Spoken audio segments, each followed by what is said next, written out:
Good morning. So today, let me get out of the airplane so the beeps are not there. We are going to go on a bit of a journey. Got the Etihad livery out. This isn't exactly the one I wanted, but it was the only one I could find. So we are starting back here at Baku in the Caspian Sea. We are going for a long flight down over Afghanistan, down into Pakistan, and landing in Islamabad. Sorry for the pronunciation, but I thought that would be kind of a fun flight. I was originally going to go to Kabul, but just figured that if I was going to play on the real world, that the airport would be not closed, but just more restrictive right now with the way all the governments have changed. So I was coming into Pakistan. I wanted to look for a Pakistani airline, but I couldn't find one in my livery, and it's kind of a pain to look because of the way Flight Sim manages the liveries. You have to scroll through page after page after page, so if it's in there, I missed it. I'm sorry. I went with Etihad, whatever it is, sorry, pronunciation. I've looked them up. They do service Islamabad, but it's more of a Middle Eastern UAE-style airline, so it may not be fully applicable to Pakistan. Again, delving into the history of India and Pakistan and where all the countries were created from, figured I'd just play it safe and go with an airline that services it instead of trying to find one or something that I'm not positive of. So that's the plan. Should be a pretty flight. Really hoping my FPS doesn't go absolutely down the toilet today. I'm not sure if it's because in the previous video, or one of the previous videos, I took the plane up to 44,000 feet and I just screwed it up because I was so high. I don't know. I won't be going up quite that high, though it did help me in getting to my destination faster. But anyway, we are going to go through a number of things and proper power up and departure and all that good stuff. What I did also want to call out here, I've got a crappy taxi path. Anyway, what I wanted to call out here was I am going through the checklists now. I don't know why I never did before, because the checklists kind of suck. What I mean by that is they don't really give you a lot to do. So you click on the checklist and you've got a few items. You can auto-complete it, you can go through an evaluation, you can get a picture of where it is, and then you just set all the switches and do what it says. The evaluation one's nice because it gives you, as you'll see, a highlight of which button does which is all fine and dandy. So it kind of guides you through it. But then after you've done that, there's nothing. So I've powered on my plane. There's no pre-flight, pre-takeoff, post-takeoff, cruising altitude, initial descent, final descent, runway configuration. There's none of that stuff. So you kind of have to wing it, which is kind of depressing. I would have really hoped that they had a lot more in the actual checklist system for me to go through and do to, again, make it more realistic and fun to do that type of stuff. So with that said, I am going to kick on fast forward, power this plane on, go through the checklists, get pushed back, get my passengers. I'm also going to take on some fuel because this is a 2 hour and 47 flight, a 2 hours and 47 minute flight. I am planning to take this up as high as I can reasonably without causing problems. And when I am up high, I am planning to book it at full throttle to get us to the destination as quickly as I can, just because of how long this will take. So with that said, let's power up the plane, kick into fast forward, sit back, relax, enjoy the flight. We'll see you when we land.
Islamabad Tower Etihad 320 Heavy 11 miles east inbound ILS Yankee runway 28 left approach.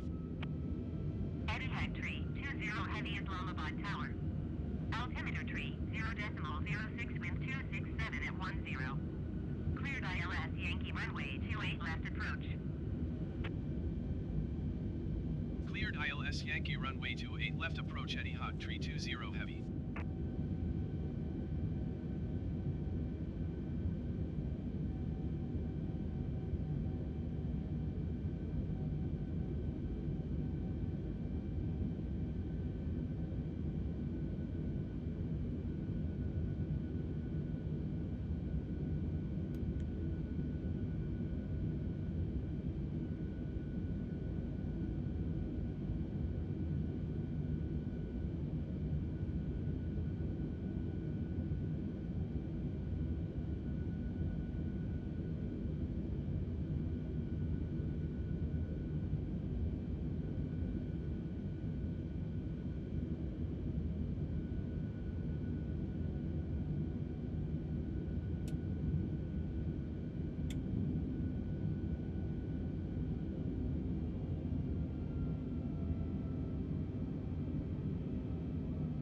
Etihad 320 Heavy wind 267 at 10.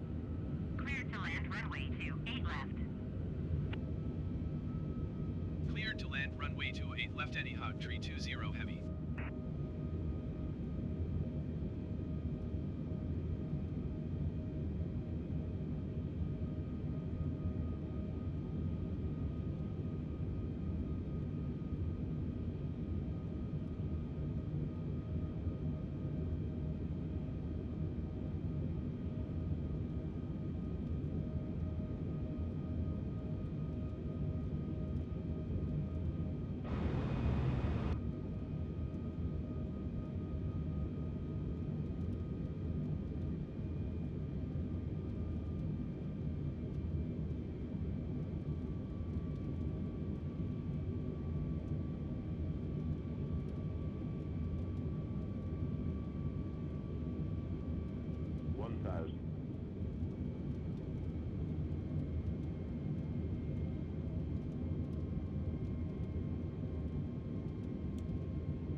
Etihad 320 Heavy contact ground on 130.6.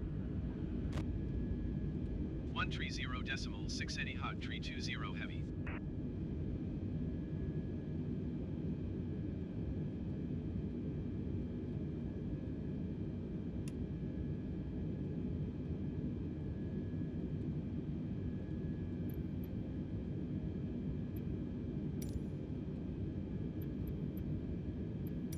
Islamabad ground Etihad 320 Heavy request taxi to the gate.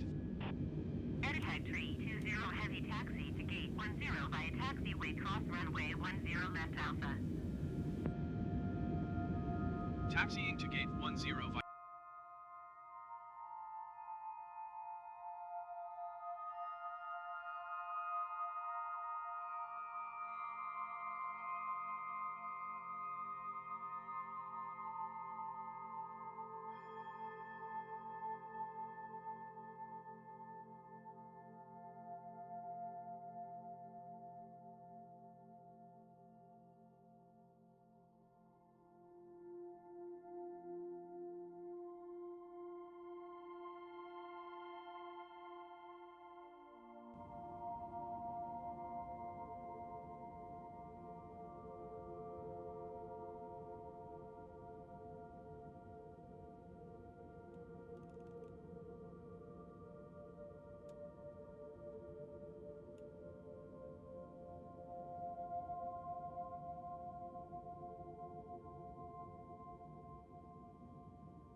Okay, so while I power this plane down and get some things set up, let's have a quick chat about that pretty cool flight. Overall, that was one of my favorite flights due to the weather. I didn't think that it would be really kind of as attractive and as pretty as it ended up being, but that was a lot of fun. I was really quite surprised by the snow-capped mountains and then the real-world weather that came in. I had a huge tailwind that made it a little hard to get up to 40,000 feet just due to the loss of lift as the weather came in. And then I'd planned to get here a little closer to the actual sunset, but because I had an 82 knot tail crosswind, I came here a little faster than I thought. So far I've been flying, basically I started recording 3 hours and 11 minutes ago, so pretty good length of video. With that said, I do need to get a few things cut here so that the plane will shut down. It was nice that the wind cut over very nicely. Of course it's going to end it, whatever. That the wind cut over very nicely to be a nice 4 knot headwind on my way in, which was very nice and fun. Total flight time, it said 2 hours 47, so we made up about 2 minutes in airtime. But anyway, towards the end, we really got buffeted with some wicked winds. I even dropped 4,000 feet from flight level 400 to 360, and I still was getting buffeted by some pretty heavy winds. So crazy until we started the main descent, and then we came down pretty quick simply because we had to stay up over the mountains, but I think they could have brought me down a little more staggered or stepped so that it wasn't such a hard drop at the end. But once I slowed down, it really added up. And then dipping down into the clouds was a ton of fun. And then as we turned towards the airport, this rain started kicking in. It almost looked like smog. I was just going to think fog or low-level cloud or just some smog in the air. But then I started getting rain on the windshield, which was awesome. So I got to kick on the wipers. Disappointment, they're worthless. They don't actually do anything to the water that's hitting the windshield. So that's a bit of a uncool thing that I wish they would fix. But anyway, it was fun to actually interact with some weather, but we made a great landing. I think that was pretty fun. Thanks to it being a pretty decent headwind once I actually came down and hit the ground, it was very smooth. I think that's probably one of my best landings yet. Came in nice, floated it, managed not to overcompensate anything. I did have to realign a little bit on the runway from the approach system, but otherwise, we came down nice and soft, landed beautifully. Hope you enjoyed it. That was a great flight. So far, that's my favorite one thus far. And we'll see you in the next one. Thank you for watching.